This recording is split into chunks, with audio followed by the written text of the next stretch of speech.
मी सांगेन की ज्या ज्या म्हणजे मी घडलो किंवा ज्याच्यामुळे मला असं वाटतं की छानपैकी व्यापक दृष्टिकोन म्हणतो ना आपण, गोष्टी स्पष्टपणे दिसतात आणि त्या तुमच्या प्रोफेशनल लाईफवरती सुद्धा रिफ्लेक्ट होतात.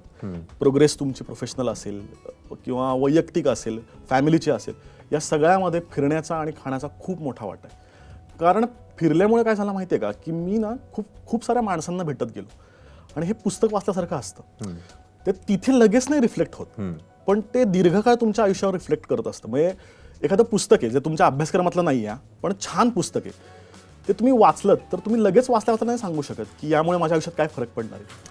पण पुढे 5 वर्षांनी 10 वर्षांनी तुम्ही जशी पुस्तकं वाचत जातात ती तुमच्या आयुष्यावर परिणाम करतात, नकळत करतात. मला सेम फिरण्याचं वाटतं. तुम्ही जितके फिरता ना, तुम्ही खूप ओपन होत जाता, तुम्ही गोष्टींकडे वेगळ्या पद्धतीने बघता.